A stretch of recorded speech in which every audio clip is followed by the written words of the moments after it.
Most are abandoned, some deformed, others frightened of human contact.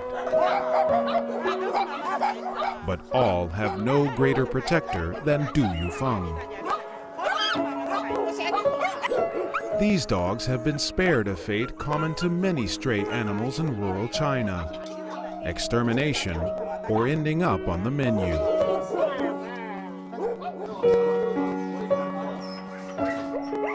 Du has rescued hundreds of dogs and cats in her home province of Sichuan. It is a calling she embraced in the wake of the disastrous 2008 earthquake, which killed tens of thousands of people. After the earthquake, I found there were many dogs who lost their families. I felt very sorry for them. There were some really loyal dogs. They were staying at the buildings where their masters were buried, without eating or drinking anything, and they wouldn't leave. It drew our sympathy, so we started to help them.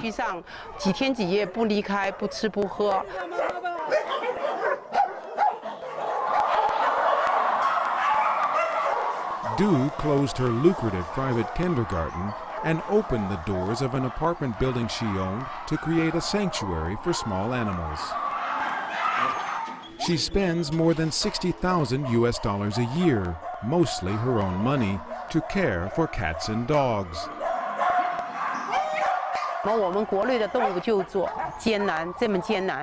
Animal rescue work is really difficult to do in China. There are far too many difficulties. You have to offer them food and treat them if they are ill. Also, you have to deal with people's scorn. We are called lunatics or mad people and criticized for spending money on feeding dogs when some people don't have enough food to eat. Du has become a leading voice of animal rights, a friend to small animals, and a formidable foe to those who would hurt them. But she wants to do more than give them homes. She is fighting to change Chinese attitudes toward animals. The most important way to save dogs is through publicity. For each person who learns the importance of cherishing life, there is one more person who won't mistreat dogs. So step by step, we're teaching people about saving and protecting animals and doing no harm to them.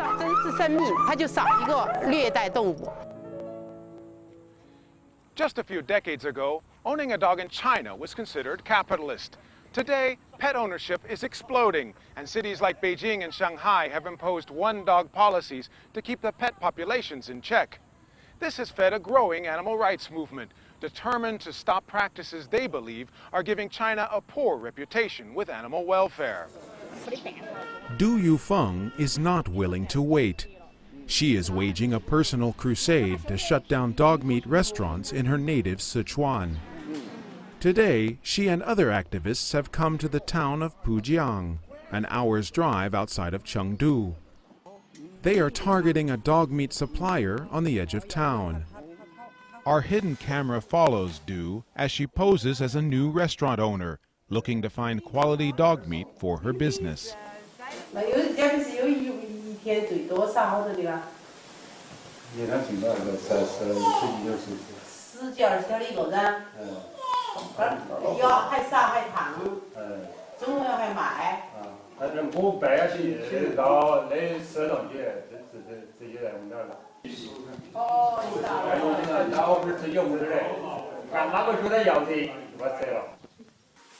She asks the supplier to sign a contract, agreeing to provide freshly killed dog meat before her opening a few days away.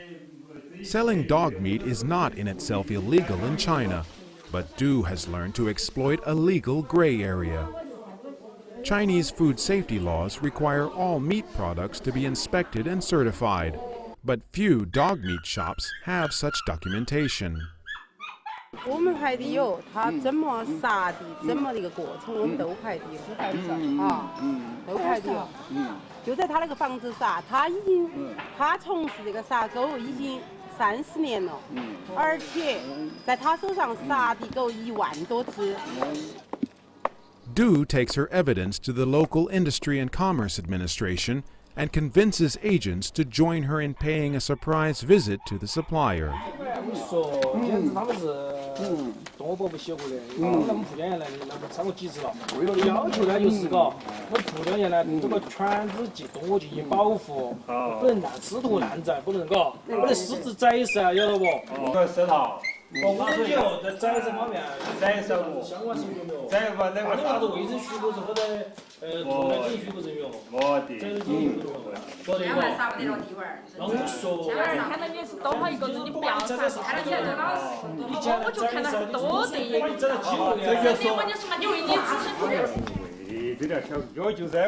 Du manages to persuade the supplier to turn his dogs over to her. 再不要做这个，你一定要给我写个保证。你忍心保证的，我想到你爱他的时候，肯定也爱。我看那个样子还是很爱他。脚是不是打着了？来，我吧。他搞东西。不会。不会捞，任何一个都不会捞。他懂得了，哪时再救他？一起抱那个，这3个一起抱。 Then, just as Du seems to have won the day, the winds change.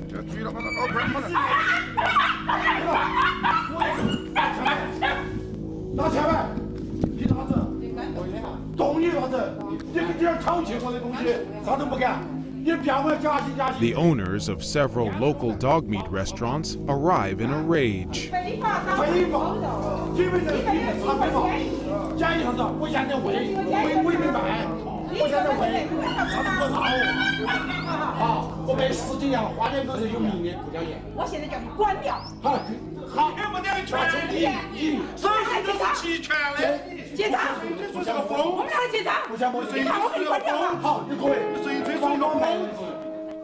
Re-energized by the support from his customers, the dog meat supplier takes back his dogs.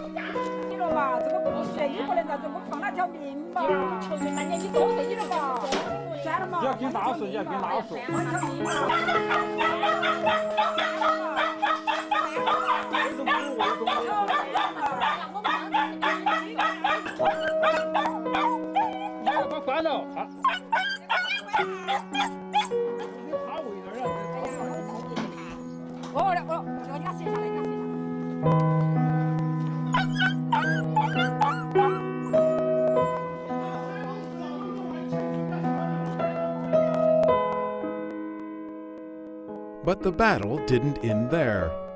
A few days later, Du visited the county party secretary and won his support to close the supplier's operation.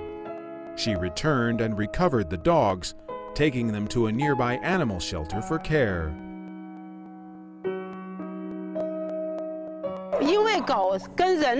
We have trained dogs for thousands of years to build this close relationship with human beings. We didn't do this for the purpose of eating their meat.